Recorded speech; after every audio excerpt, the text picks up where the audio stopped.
एक ग्रुप बनाते हैं हम लोग, आप अच्छा लिखते हो, मैं म्यूज़िक भी कर लेता हूँ, मैं भी पंजाबी लिखता हूँ, वी आर टाइटन्स। नीचे कर दिया ये चोर है, बादशाह का नाम खाना चाहता है, ये करना चाहता है। मैं कहा ये हो क्या रहा है। मैंने एक इंटरव्यू बोले गाना मेरा, मुझे जस्टिस चाहिए मेरे गाने को लेके। मतलब एक तो आपका क्रेडिट लिया गया ऊपर से केसेस और ऊपर से आपको मेंटली हरास किया। मेरा यूट्यूब चैनल आज भी नहीं है दीप बख्शी का। आपने कब इस पर सवाल उठाना शुरू किया? जब सबसे पहले मैंने सवाल उठाया तब मेरा नाम ही नहीं था, तो किसी ने उस चीज़ पे ध्यान ही नहीं दिया।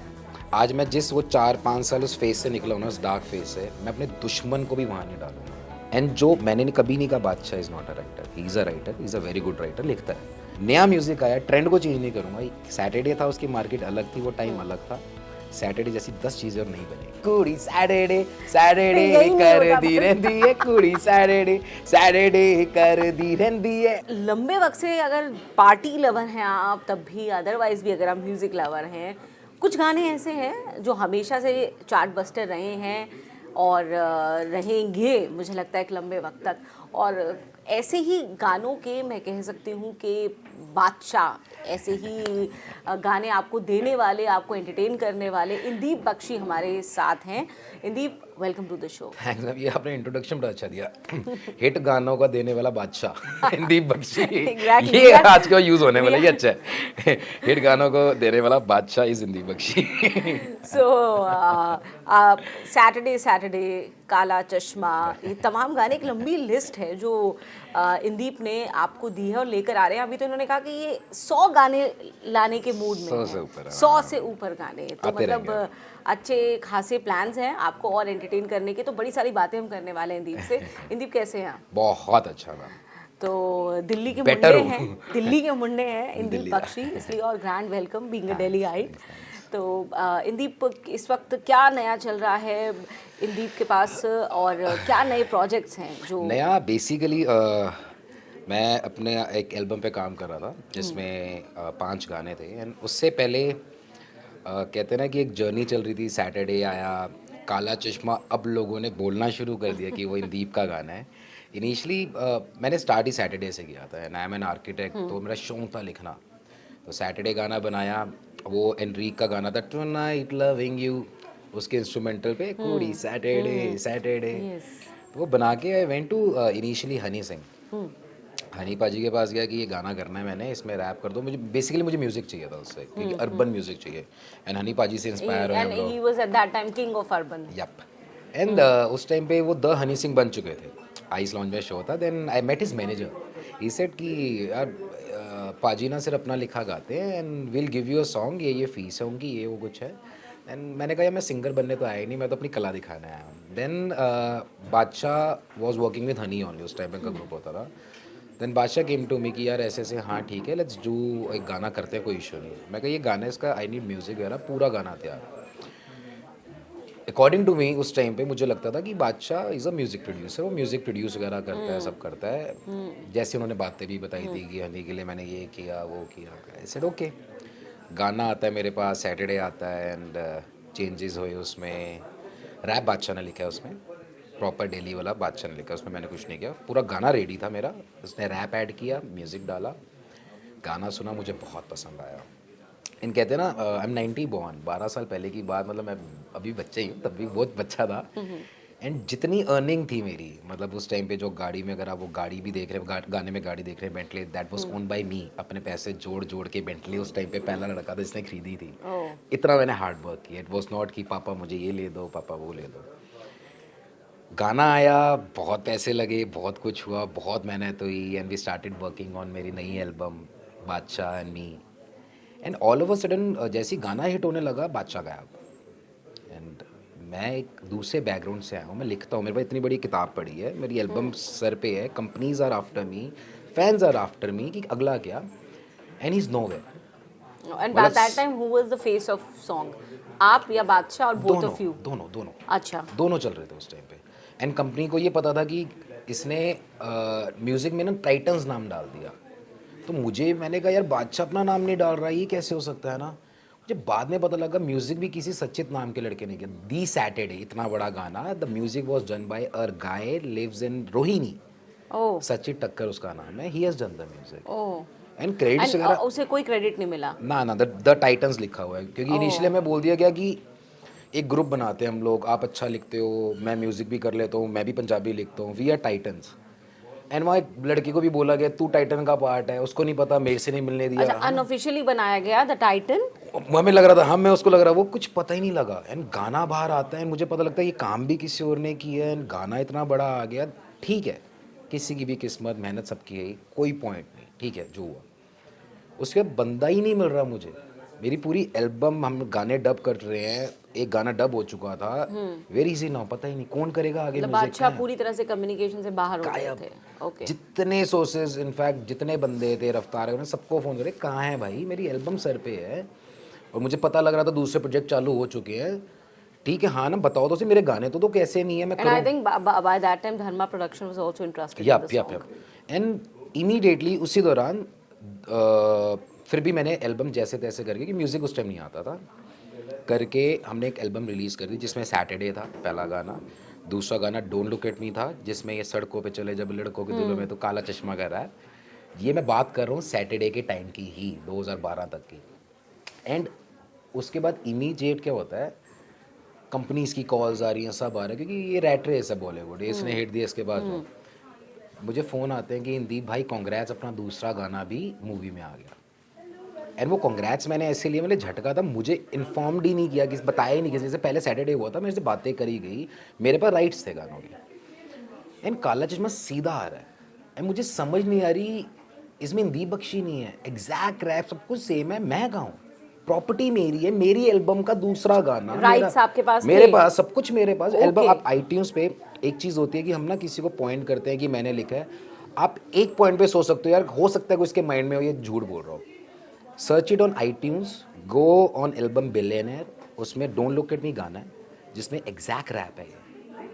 एंड मुझे क्रेडिट ही नहीं दिए कि इतने बड़े गाने, मेरी लाइफ का दूसरा गाना, कौन सा आर्टिस्ट है, पहला सैटरडे, दूसरा काला चश्मा, लिखा हुआ आपका, बना हुआ आपका। एंड वो स्ट्रगल करते करते करते You must have felt ditched. That's I was एक ऐसे पॉइंट पे था, मुझे कोई भी काला चश्मा कहीं बजाता था तो मुझे स्वेटिंग होनी शुरू हो जाती थी, और मुझे होता था मुझे बंद कर दो, क्वेश्चंस आ रहे हैं ना, क्योंकि मैंने एक इंटरव्यू में बोल दिया गाना मेरा है। एंड उस टाइम मुझे नहीं पता था पेड ट्रोलिंग क्या होती है, कमेंट्स क्या होते हैं, अभी आई था मैं इस लाइन में, नीचे कर दिया ये चोर है, बादशाह का नाम खाना चाहता है, ये करना चाहता है। मैं कहा ये हो क्या रहा है, मैंने एक इंटरव्यू में बोले गाना मेरा है, मुझे जस्टिस ये मेरे गाने को लेके।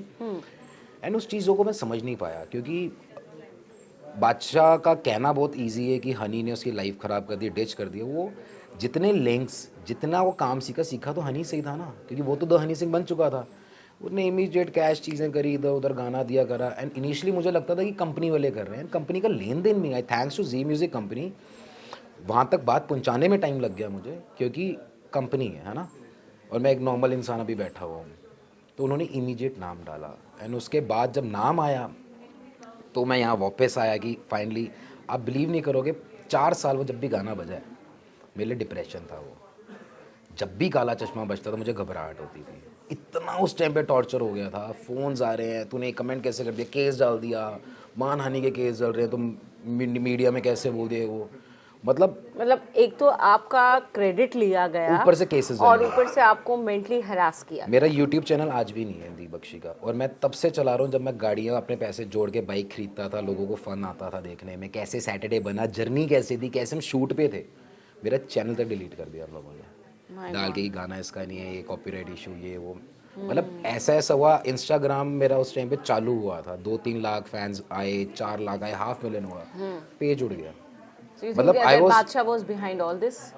बादशाह, मैं कह रहा हूँ सीधा गाना उसने दे दिया, बिहाइंड दिस की तो बात ही नहीं है, गाना आ गया, मैं कॉन्टैक्ट कर रहा हूँ लाइफ का। आज हम दो एक बचपन से आपका एक ना सपना है कुछ करने का, एक लाइन में मेरा भी वो है, मैंने भी ट्राई नहीं किया, आप 5 साल ट्राई करके थक चुके हो, और आपकी लाइफ है, और आपको एक बंदा मिलता है, कहता है चल यार मैं करता हूँ सब कुछ साथ, ये रहा गाना, इसमें तू रैप कर, म्यूज़िक कर, सब कुछ कर। एंड उसने सब कुछ दे दिया आपको, आप उस इंसान को भूल सकते हो। लाइफ का पहला कमर्शियल गाना था बादशाह का, इंटरव्यू में बात भी करता, कई जगह तो बोल भी देता, अच्छा हाँ हाँ हाँ। अब क्वेश्चन उससे पूछो ना, पहले तो उसने मेरे पे कर दिया कि ये झूठ बोल रही व्हाट्स द है। रीजन इंदीप, क्या वजह है कि बादशाह लगातार उसके बाद हमने देखा पब्लिक लाइफ में रहे, कई शोज को उन्होंने जज किया, तमाम और एक्टिविटीज़ में दिखते रहे, इतने बड़े सच के सामने होने के बावजूद वो फिर उससे बचे कैसे?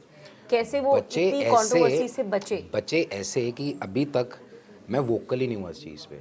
अच्छा, आपने मैं- आपने कब इस पर सवाल उठाना शुरू किया? जब सबसे पहले मैंने सवाल उठाया तब मेरा नाम ही नहीं था, तो किसी ने उस चीज़ पे ध्यान ही नहीं दिया। मैंने एक जगह इंटरव्यू भी दिया तो वो इंटरव्यू डिलीट हो गया, मेरे पे केस डल गया अच्छा। और मैं केस ही लड़ता रहा तब तक अपनी चीज़ पे कि ये नहीं कि मेरा नाम आ जाए ये करने के लिए। मैंने कुछ नहीं गलत बोला मेरे भाई, मेरे को बख्श दो, मेरे को मेरी नॉर्मल लाइफ जीने दो, मैं थक चुका हूँ, आई वॉज टायर्ड। नहीं सुनना, मुझे लाइन ही नहीं चाहिए, मतलब वहाँ तक प्रेशर आ गया था। देन आई लेफ्ट एवरीथिंग, सब छोड़ दिया मैंने। मेरे पास एक म्यूज़िक ही था जो मुझे हील कर सकता था। आई वेंट टू यूएस, कभी फ्रेस्नो, कभी बे एरिया, कभी कहाँ कहाँ, क्योंकि ना उस टाइम पे आप एक ऐसे पॉइंट पे आ चुके हो, आप घर वालों को फेस नहीं कर पा रहे। क्या बताऊँ क्या हो रहा है मेरे साथ, मैं कहाँ हूँ यार, तो क्या क्या किसको क्या क्या बताऊँ। उस टाइम नाम भी नहीं आया मेरे से। 3-4 हुड के बच्चों को पता कि हाँ भाई ये तो हमने बैठ के लिखा था यहाँ पे, पाजी यहाँ बैठे हुए थे। किसको बताऊँ सफाई दूँ। आज नाम आया, इंस्टाग्राम पे भी दीप बख्शी है, हर जगह। आई थिंक अब उससे क्वेश्चन करो कि यार ये एक बात बता, तूने लिखा था पर तो ये दीप बख्शी का नाम क्यों है? अभी आपको सेटिस्फेक्शन लगती, जीता हुआ महसूस हो रहा है? जीता हुआ तो नहीं, but it's a kind of a war which जीता हुआ तो नहीं, क्योंकि इनिशियली एक ना गाने की लाइफ होती है। आई नो काला चश्मा एंड तक बचेगा, उसके कितने व्यूज़ हैं काला चश्मा के, बिलियंस में है। मेरे इंटरव्यू के वो बिलियन बच्चे सुन पाएंगे? जितने सुन लेंगे उनको तो पता लग जाएगा। एक गाने पे प्रमोशंस इन सीआर थी, इतने करोड़ों की प्रमोशन थी लोगों तक पहुंचाने की। वो गाना वो जब तक प्रमोशन होती थी दीप बख्शी का नामो निशान नहीं था। आज वो गाने ने सबको सबके घर बंगले सब कुछ दे दिया, उसके बाद आज नाम आ गया मेरा। पर थैंक गॉड कि नाम मेरा है, क्योंकि मुझे पता वो मेरा बच्चा था। सैटरडे, काला चश्मा आज मेरा है। मेरे बच्चे भी कहेंगे पापा का गाना, समझ रहे हो। तो वो चीज़ें ना, गाने लोग सोचते हैं कि यार एक नाम तो था। पर मुझे लगता है हिंदी सच की कोई उम्र नहीं होती है। Never, truth never, is there never, forever, never, it's never. Eternal, it's 100%, always there. 100%. और अब अगर ये सच सामने आया है तो ये रहने वाला है। अगर इसे फैब्रिकेट जब किया गया था, आप कह रहे हैं कि उन लोगों से सवाल क्यों नहीं पूछा गया, लाइक बादशाह एंड ऑल, तो मुझे लगता है कि कभी कभी सवाल ना पूछ करके भी सामने वाला इंसान अंदर ही अंदर ज़्यादा गिल्ट में चला जाता है। नहीं मैम, अगर वो गिल्ट में होते ना, मैं आपको एक चीज़ बताता हूँ। आज मैं जिस वो 4-5 साल उस फेज से निकला हूँ ना, उस डार्क फेज से, मैं अपने दुश्मन को भी वहाँ नहीं डालूंगा। I have been into that phase.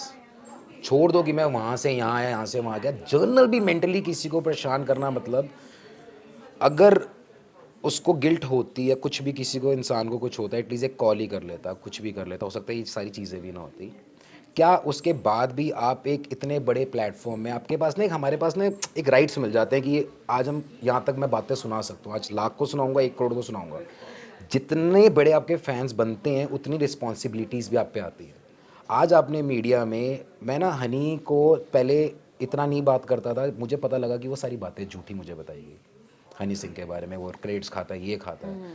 And जैसे मैंने उसको देखा ना, वो फाइट करके कैसे कम बैक के लिए, इस लाइन के लिए आ रहा है। दी हनी सिंह है वो, हनी नहीं है, दी हनी सिंह है। उसको देख के सारे बड़े भी हैं, सुनते भी हैं। एक ऐसे फेस में जहाँ पे वो अभी भी डिप्रेशन में दिखता है, शक्ल से बंदे के पता लगता है वो आ रहा है। आप पूरे मीडिया में फेंकवा दो तो इसका तो कम बैक नहीं हो रहा है, वो भी मजाक में। कई लोग, आपने गाना आया था इसका एक रिसेंटली बादशाह का, मुझे ओपनली नाम बोलने में कोई दिक्कत नहीं है, कि कुछ लोगों का कम बैक नहीं हो रहा, मैंने सीन ऐसा चेंज कर दिया। एंड नीचे ट्रोलिंग शुरू हो गई। आप अभी भी सर्च करोगे, हर जगह ट्रोलिंग शुरू होगी, हनी सिंह का कम बैक नहीं हो रहा, विच इज़ पेड। आप एक भी बंदे को खोलोगे, क्लिक करो, प्रोफाइल 0 है। हम फैंस नहीं करते यार ऐसा। आज मैं किसी को बोल दूं तेरा कम बैक नहीं हो रहा, अरे स्टार्टिंग से तेरा गाना सुनता आ रहा हूँ Honey Singh, you are the legend bro. ये सब नकली चीज़ें हैं। आई थिंक कि हम ना पूरे बॉलीवुड में, जैसे कितने अभी आपने रिसेंटली सुसाइड्स वगैरह देखे, सारी चीज़ें देखी, हमें ना वजह, रीज़न नहीं पता। आपको तो रीज़न सबसे बड़ा क्या है अभी आपको लेकिन रीजन क्लोजली समझ में आता होगा। 100%। मतलब एक पॉइंट ऐसा होता है कि आपको खुद ही नहीं पता आप क्या कर रहे हो, खुद ही नहीं पता आपको क्या कर रहे हो। आप इतने डिसओरिएंटेड और इतने समझ नहीं, क्या करूं मैं। मतलब इंस्टाग्राम खोल के डर लगता है कि दुनिया ये कर रही है, मैं कहाँ फंस गया। कोई मेल आ जाए, कोई घर पे कोई नया चिट्ठी भी आ जाए, भाई कोई नया केस तो नहीं डल गया, मैंने क्या कर दिया ऐसा। Oh my God.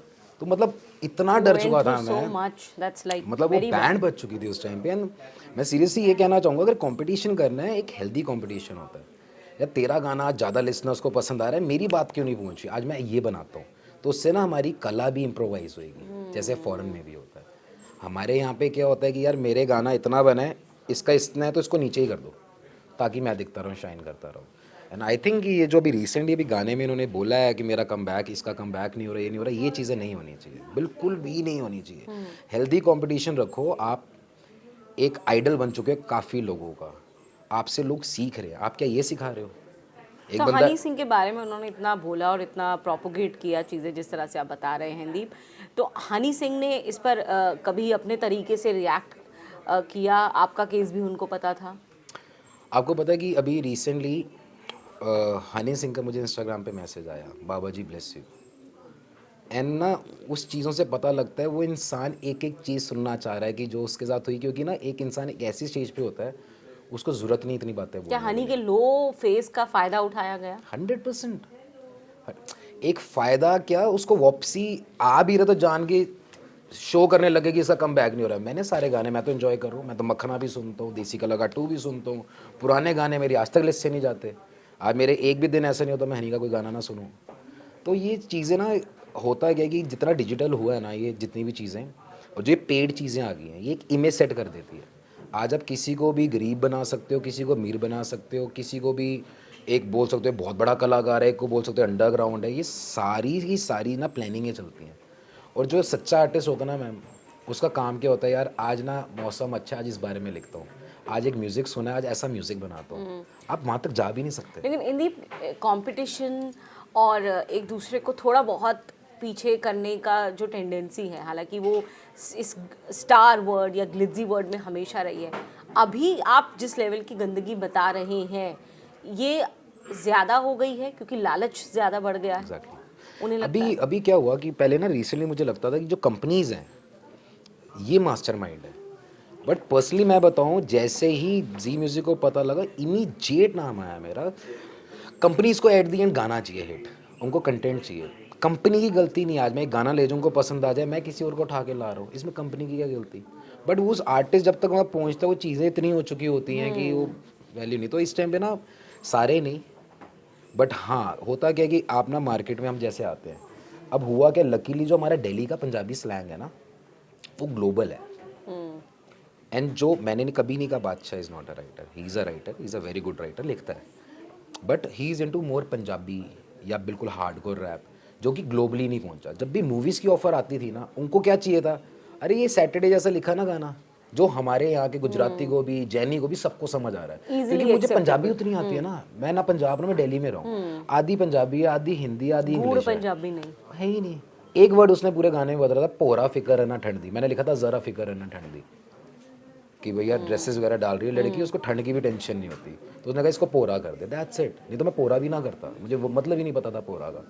तो यही हुआ बॉलीवुड में, क्या हो गया, उनको चाहिए क्या था, दिल्ली वाली लैंग्वेज, वो भी क्यों करता। मेरे हिसाब से वो होगा, या तो ऑप्शंस आई होंगी, उनको पसंद ही वो चीज़ आई होगी, उन्होंने कहा अब क्या कर सकते हैं भाई, करियर है।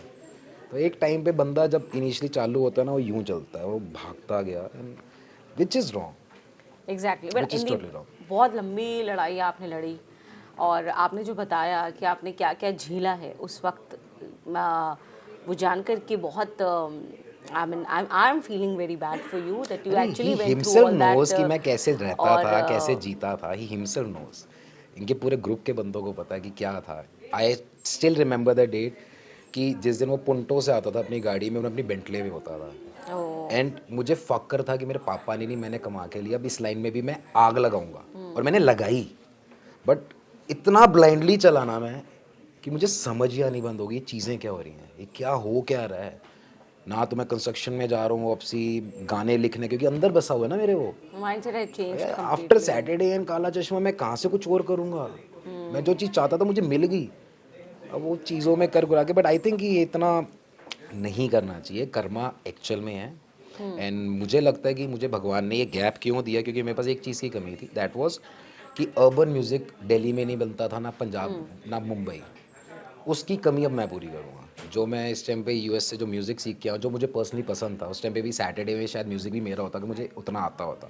बट आई गारंटी अब जितने भी म्यूज़िक आने वाले हैं, म्यूज़िक में इतना फ़न करने वाले हैं लोग, तो इसको मैं थोड़ा पॉजिटिव लेता हूँ, ज़्यादा नहीं, थोड़ा पॉजिटिव लेता हूँ। एंड ये चीज़ भी इसलिए क्योंकि मैंने म्यूज़िक नहीं छोड़ा। तो जितने लिसनर्स हैं उनको ये कहना चाहूँगा कि लाइफ में ना हर बंदे के साथ बुरा वक्त आता है। मैंने अगर इतने साल मेरे ख़राब हुए इसलिए हुए क्योंकि मैं एक जोन में चला गया था, बट म्यूज़िक ही मुझे वापसी लेके आया। And thanks to mister Honey Singh कि जब मैंने देखा वो इंसान स्ट्रगल कर रहा है तो अबे तू क्या हो गया, देख तो सही। And he has talked so openly about his mental state, about his struggle, about his journey. And I think करनी चाहिए हमें। पता क्या होता है, आप एक इंसान से पता नहीं किसी इंसान की लाइफ बच जाती है। Exactly. तो I think rather than spitting bad about किसी और के बारे में कुछ करने में, चंद अच्छी चीज़ें बोल जाओ, शायद किसी की लाइफ बना जाओ। तो जैसे हनी की वो चीज़ ने मुझे चेंज किया, उसके बाद म्यूज़िक ही म्यूज़िक है मेरी लाइफ में। ऑटोमेटिकली मेरा नाम भी आ गया गाने में, ऑटोमेटिकली चीज़ें बदल गई। Finally, अभी आपका वो जो एक बैड फेस था वो खत्म हो गया। 100%. Are you like okay now? 100%, Are you ma'am. happy now? 100%, Great. 100%, That's it. 100%. That's what we wanted to hear. 100%. तो अभी और क्या फ्रेश होने वाला है इन दिनों? फ्रेश अब जितना भी टाइम सबने वेट किया, क्योंकि मैंने देखा कि पूरी मार्केट में आफ्टर सैटरडे काला चश्मा वो वाइब वाला गाना ही नहीं आया, तो ये मुझे वाइब तो कर नहीं पाए। कोई ऐसा गाना नहीं है जो 15 साल से बज रहा है और पार्टी उसके बिना पूरी नहीं होती। एक बार गलती हो जाएगी, 2 बार हो जाएगी, बार बार थोड़ा गलती होगी।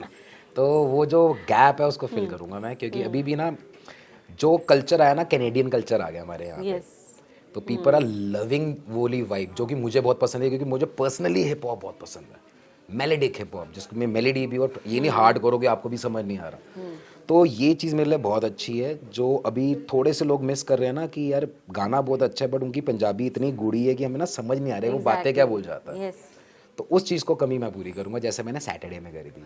उस टाइम पे भी लोग अर्बन पंजाबी सुनना चाहते थे, बट वो कहते वो बीच में बातें नहीं समझ आ रही क्या बोल रहा है, तो वो सैटरडे ने पूरी करी and it became global hit, सबको समझ आता। वही चीज़ जो अभी नया म्यूज़िक आया, ट्रेंड को चेंज नहीं करूँगा। सैटरडे था, उसकी मार्केट अलग थी, वो टाइम अलग था। सैटरडे जैसी 10 चीज़ें और नहीं बनेगी। कब तक? आपको मैक्सिमम अगले महीने से चालू। 5 गाने तो एग्जैक्ट तैयार हो चुके हैं, पूरी एल्बम आ रही है। 99.9% पहला गाना जो मैं खोलूंगा वीडियो गाने का नाम है पतलो। पतलो। पतलो। तो मतलब यही ना हमारी मोटे स्लैंग लोग है। नहीं सुन सकते? नहीं, सुनो ना यार, मोटे सुनो ना, ये इंस्पिरेशन दे रहा हूँ। मैं खुद मोटा हो गया यार। तो हमेशा ना होता है कि हमारे यहाँ पे जो भी वर्ड से बुलाया जाता है, बहुत हो गया ना, बटरफ्लाई हो गया, ये हो गया, तो हमारे ना दिल्ली में बात ही अलग होती है। तो जर्नल उस दिन बैठे तो वहाँ पे ना आया, ओहो पतलो जी। पतलो मतलब अच्छा, तारीफ है ये गाने में जाएगी। Great, that's the vibe. और यही है जिंदगी। You have to bounce back, you have to get back, and you have to win again. और Indeep, we are so happy for you कि आप इतनी बड़ी लड़ाई लड़के, इतना आपने जो मेंटल बुलिंग, हरासमेंट सब झेला आपने, but finally you are here again. और हम बहुत हमें ईगरली वेट है आपके नए गानों का और उन्हें सुनने का, और आपके फैंस को भी होगा, क्योंकि 100%। अच्छा म्यूज़िक लोग कभी नहीं भूलते हैं, और इंदीप बख्शी को भी इसलिए लोग बिल्कुल नहीं भूले हैं। Kala Chashma, Saturday, it's still in their mind as fresh as it was. और यही उम्मीद हम आपके नए गानों से भी करते हैं, और फिर मुलाकात होगी जब आपकी नई एल्बम रिलीज होगी। Indeep, 100%। All the very best Indeep, it was wonderful talking to you. Likewise, thank you.